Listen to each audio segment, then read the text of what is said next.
Welcome to What the Duck, a podcast with real experts talking about direct spend challenges and experiences. And now, here's your host, SourceDay's very own manufacturing maven, Sarah Scudder. Thanks for joining me for What the Duck, another supply chain podcast brought to you by SourceDay. I'm your host, Sarah Scudder, and this is the podcast for people working in the direct materials part of supply chain in manufacturing. I'm at Sarah Scudder on LinkedIn and at S. Scudder on Twitter. I've decided to change things up a bit and incorporate past interviews I've conducted from our LinkedIn Live events because I feel the content is good and relevant to our podcast audience. So today, here's an interview from a LinkedIn Live show I hosted earlier this year. Today, our guest is Zhang, co-founder and co-CEO at Edge Sourcing.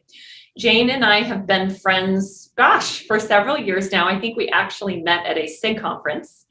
And so really excited to have her on the show. I think she has tremendous energy, but also a really unique perspective about sourcing and what it means to be an entrepreneur. So with that, Jane, I want to start off. Why did you choose to go back to school to get an MBA? First of all, thank you so much for having me, Sarah, and also SourceDay as well for having me on the show. It's fantastic to be here. So I went back for my MBA for two reasons. One, because I wanted to really get an international angle around how business is done. And so when I went back to get my MBA, I had a very targeted and focused structure to what I wanted to get out of it. And so I had actually structured my MBA. So I spent almost half of it entirely overseas in Europe, going through Germany, going through the UK, going through the rural areas of the UK, conducting a couple of projects, things like that, to really get an understanding of how business is done internationally. That was a big part of what drove me to go back.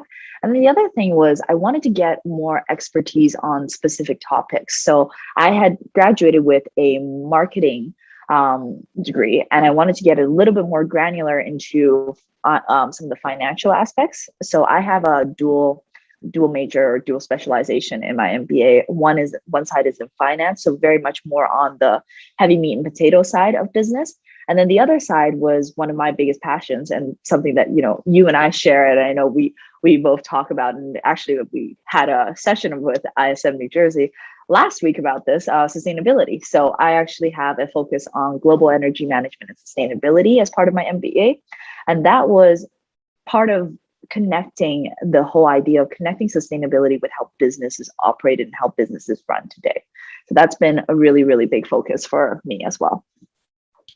And in my previous role, I was heavily involved in sustainable packaging, and it was really awesome to see something as terrible as COVID have a really great impact in the sustainability space when it comes to packaging, because people really started to care and think about, wow, I'm generating a ton of waste. Maybe we should make our packaging more sustainable. So it was really fun to be a part of that industry and witness that change. 100%. And the work that we do now today in sustainable procurement, working with large organizations to really transform how they purchase, that has so much impact on the world in terms of positive social impact, positive environmental impact, and have seen these organizations and these corporations really unlock their purchasing potential and leverage that buying potential to drive good in the world and the environment that they operate in is absolutely fantastic. So you graduated with a marketing degree. What was the best and worst part of your first paying gig after college? So best part of my first paying gig after college was probably getting paid. We like getting paid. It was great. But it was my first job after college. I think I worked in business development at the time. And so because I graduated with a marketing degree, it was actually with a smaller organization, which really I connected to a lot more many years later when I went off and started the firm that we operate today with Edge Sourcing. But at the time it was, I joined, and in all honesty, it was a very small team. So even though it was like your job is business development, your role is essentially everything and anything possible that the engineers don't touch. Because we had a team of engineers, and that was the primary service that the organization was supplying. everything else that was non-engineering, that was business related, fell into my bucket. So essentially, that was actually, I think, simultaneously the best and worst part. The worst part was like, that was a lot of things at once for somebody who just graduated that I had to learn very, very quickly. The best part of it was I got to see how a business is run on, even though it was a smaller business, on all the different layers of complexity, all the different sides of the operations, and really push myself a little bit further than I think I would have if I had just gotten a very structured role within a corporation right away. I think what it forced me to do was become very self-sufficient in learning, in establishing a lot of my skills, my capabilities, finding sources of information that did not come to me naturally. There was no guidebook for how do you do certain operations because our founder was an engineer. So, if we wanted to redesign a website, we wanted to build a marketing strategy, there was no guidebook that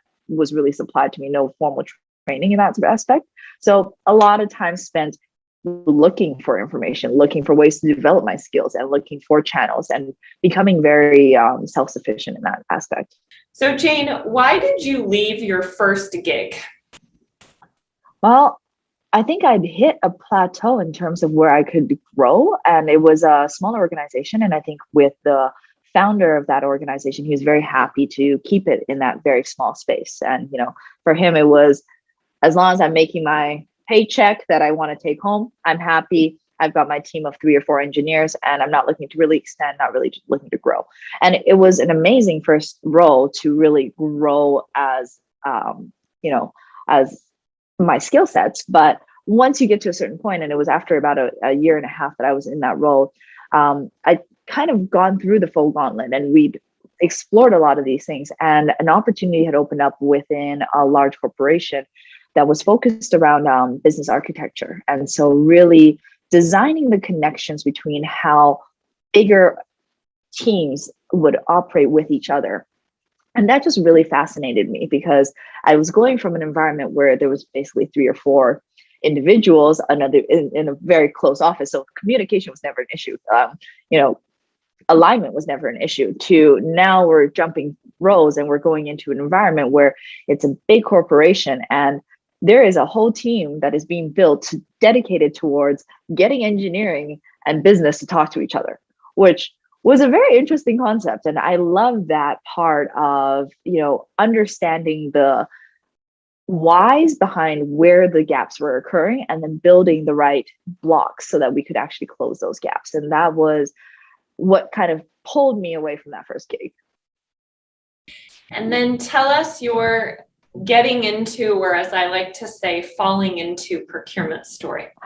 I love that. And it's so true, right? With so many of us in the industry, we talk about it. It's like, I was saying the other day to one of the area chairs at the post-secondary that we've taught at for 3 years now, that it's so fascinating that there's now a supply chain and procurement is really coming to the forefront in business schools. Like, that was never a consideration of mine when I was doing my undergraduate degree. It just never even crossed my mind to say, okay, you know what, I'm going to study supply chain. I'm going to study procurement. It just never crossed my mind because you had your big 3. It was like marketing, finance, and accounting. That's what you studied when you went to business school at the time. But now, if you actually look at some of these post-secondaries, and especially the one that I was chatting with the area chair on, they have like marketing, I believe, and then finance. And then right now it's actually procurement. So procurement and supply chain, that's actually one of the top 3 areas that new generation talent is actually focusing in on, which is super cool to me because that was not what I studied. I very much fell into procurement. I think the more I talk to my peers in the industry, a lot of us just kind of fell into it as well. So how I kind of discover procurement in that sense, our organization, and it was a big corporation. I'm sure this is going to sound very familiar to a lot of big corporations, and maybe to a lot of our participants. It was a big corp that had been operating for many, many years on handshake agreements and very, light procurement processes, procurement run off this edge of the desk by engineering or by operations or whoever was buying whatever. You had no really supplier lifecycle management. You had no quality assurance. None of those pieces were really there. No centralized strategy that would bring together all of the data and intelligence and really allow the organization to leverage a lot of the buying power that they were actually in charge of. And so that organization that I was working in underwent a transformation where they brought in a VP of supply chain. They brought in procurement, formalized procurement, strategic sourcing, all of those pieces.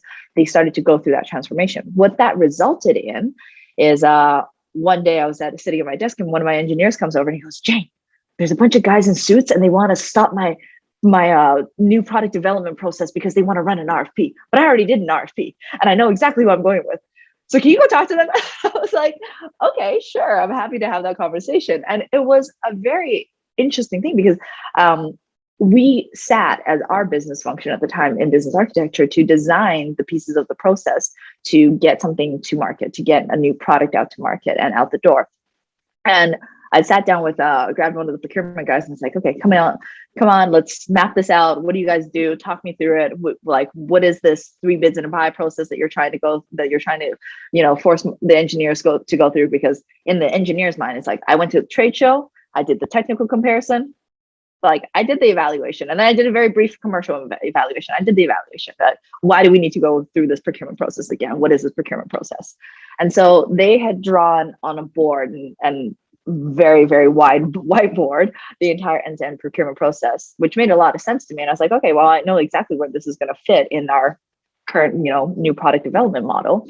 But also, this actually looks really interesting. So if you guys are hiring, I'm totally interested in getting involved in this. And that's actually how I entered procurement at the time. So when you were on the procurement side, before you started your own company, what skills were most important during your practitioner procurement career?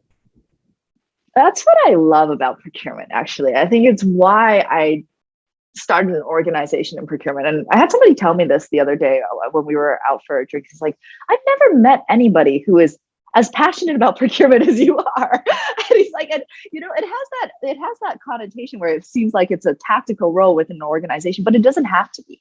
And that's the beauty, I think, of procurement. You have so many skills that are actually required. If you want to be really, really effective at your job as a practitioner, you need to know how to negotiate a contract. You need to know how to review a contract. You need to know how to actually conduct spend analysis. You need to know how to project manage because you're project managing the end-to-end process. You need to know how to write requirements, how to perform business analytics. You need to know how to stakeholder manage, but not only broadly within your organization, but also vertically. You need to know how to summarize, how to report, how to influence. There are so many skills that are actually required. And every single time you take on a project, all of those skills are put into place. And so, when you think about the procurement function, it can be very tactical or it can be actually very strategic. And when you actually leverage all of those different skill sets that you build, it becomes so impactful for an organization and it becomes so impactful for what you can actually generate for an organization. So all the skills, I think, and most importantly, the ability to herd cats. I think I need to make you a herding cat t-shirt or hoodie. I think that would be great. What was the most, again, I'm talking about when you were on the practitioner buy side, what was the most difficult part for you about being in procurement? So I think the most difficult part of being in procurement was getting past the biases. I think there's definitely, especially in organizations where procurement is very new or procurement has historically been fairly tactical, getting involved and getting that broad understanding of what it is that you actually have to offer out to your internal business units. Because fundamentally, procurement is a support organization. We're a support function. We're here to support the business in driving more value for the organization. And getting that messaging out there and having people see you not as a roadblock, not as somebody who's going to come in and add time, add process, add paperwork, so on and so forth, not as somebody who just, gets involved at the tail end of, hey, here, I'm going to throw you something over the fence. I've already negotiated everything. Can you just put it on paper for me and just place the PO? Getting past those biases and transforming those business relationships was probably, I think it still is the most difficult part of procurement. However, I think that is also the most rewarding part of procurement. When you actually work with business units, you start to solve their problems, you take that problem solving focus and you start to engage these business units on their terms. Not just focusing on, hey, I'm procurement, I have a cost savings mandate. That's great, but most of your business units don't care about your cost savings mandate. What they care about is, are my suppliers going to pick up the phone? Are they going to deliver? Is the quality going to be good? What are we going to, is this going to satisfy what I need as a business unit? And when you start to help them solve those problems, that you see kind of that transformational point where it's almost like a tipping point. They go from very defensive to, I see you as tactical, to you start to get invited into partnership conversations, into strategic conversations. You start to get involved and they start to come to you for a consultation because guess what? Your procurement, you see everything across the organization. You have access to all the spend data. So you can now start to add value in a much more meaningful way through that partnership. And I think that is one of the most difficult parts, but also one of the most rewarding parts. What would you say is the biggest impact that you made during your procurement roles? Oh, biggest impact. I think it goes back to that. It's transforming the views on procurement within business units. I think there was a quote a friend of mine said, when we had established Etch, and my co-founder and I, we had decided, you know what, we've actually met in that corporation, and we decided, okay, we're going to branch off, we're going to start Etch, we're going to do procurement the way that we think it should be done, and we want to disrupt procurement. And when we had made that shift, we gave our notice, and it was an extended notice. So we gave an extended notice period. And we kind of went through all the transitional pieces, all of that stuff. And on the very last day of, like, the last hour of the last day, so Friday afternoon, I think at 4:30 p.m., I remember this conversation because I was on the phone transitioning and planning, working with one of my security business units, because we had this amazing, plan for executing an opportunity to really bring in a lot of efficiency in their area. But I was, of course, leaving. So that was going to be a project that was transitioned off. And we were having a conversation around it. And I got a Skype message from one of my friends who was waiting for me to go for my farewell beers. And she's like, can you please stop building bridges? You are literally clocking out in like the next 2 minutes. She's like, you are building bridges on the Friday afternoon before you leave. And I think that was probably the biggest impact. And I like to think that was the biggest impact that I had during that time, is establishing those relationships, establishing those foundational changes of perspective, how procurement is viewed and how procurement is collaborated with within the organization. Mm-hmm. So Rodrigo submitted a question, and I think this is a good time to pose it. So thank you for this question. So the question is, hi, Jane, thank you for sharing your experiences. At the moment, I'm transferring my procurement skills from working at the public sector in Mexico for more than 14 years to the private sector in the United States. I studied economics and also have postgraduate studies in politics. What would you recommend in order to consolidate a career in a new country and corporate environment? Absolutely. It's a fantastic question. And I think in the roles that we do today, we work with corporations that have global operations. And we'll go from, working with a client that is US based to working with a client that is, China owned. And you have all the different cultural changes. You have all the different corporate changes as well. I think the interesting thing about procurement is the fundamentals doesn't change. Your how you do procurement, once you become a master of the procurement process, that doesn't change. What does change, though, is the nuances of the organization that you're working with. So I would say one of the biggest things there is take your time to really understand the cultural implications of the organization that you're working with. How is procurement viewed within that organization right now? Because the difference between public sector and private sector a lot of time is not just pace, it's also, the amount of requirements, the amount of mandates. And when you look at kind of the policies that, you absolutely must adhere to, the fierce adhesion to policy in public sector may not actually be reflected in private sector. And those are kind of the little nuances that you really want to understand. You want to understand, take the approach of understanding the business, understanding the business units that you're supporting, understand kind of their history, how do they view you today, and then start to take that approach of, I want to solve your problems. Whatever they are, big or small, I'm here to solve your problems. Let me start to work together with you and be a part of what you are going through as a business unit. And I think that is going to get you a lot further than if you try to force right away your procurement standpoint. You must comply to this procurement policy. I'm not saying don't comply to procurement policy, not by any means, considering that we do write procurement policy, but taking the approach of knowing that your job and your role as procurement is to help them navigate your world in the most effective manner so that they can accomplish their business objectives. And Rodrigo, I know Jane well enough, so I'm just going to throw it out there. I think if you want to touch base with her on LinkedIn and maybe set up some time, she could be a really good resource and help you navigate as you transition into this new world in the US. 100%. I'm more than happy to have a chat with anybody who wants to reach out. So I want to talk about now the world of entrepreneurship, since you decided to leave corporate and co-found a consulting firm in Canada. So I know that this is something I've had many friends talk to me about who have been procurement practitioners, been on the supply chain buy side for a long time and have thought about, gosh, maybe, I want to look at starting my own company or doing some consulting.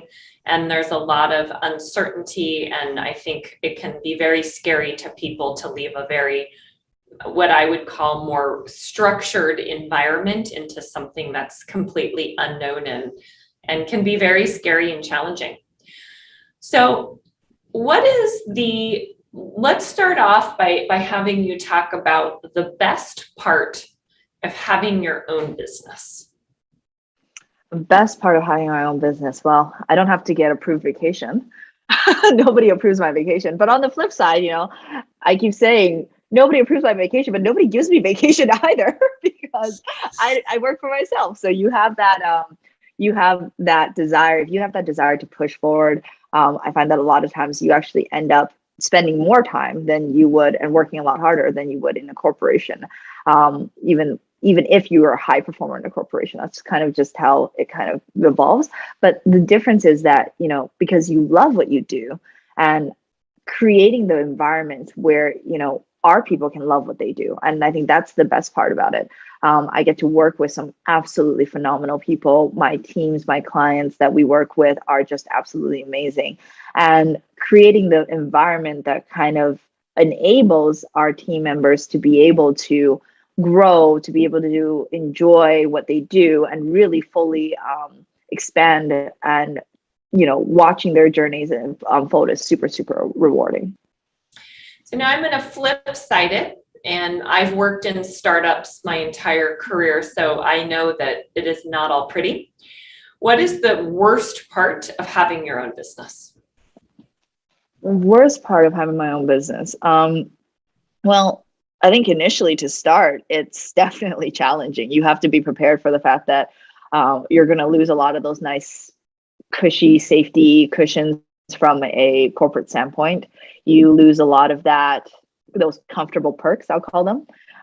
They definitely go away. But then seeing the organization grow and then growing your organization to the point where you can start to bring a lot of that back, I think that's super rewarding.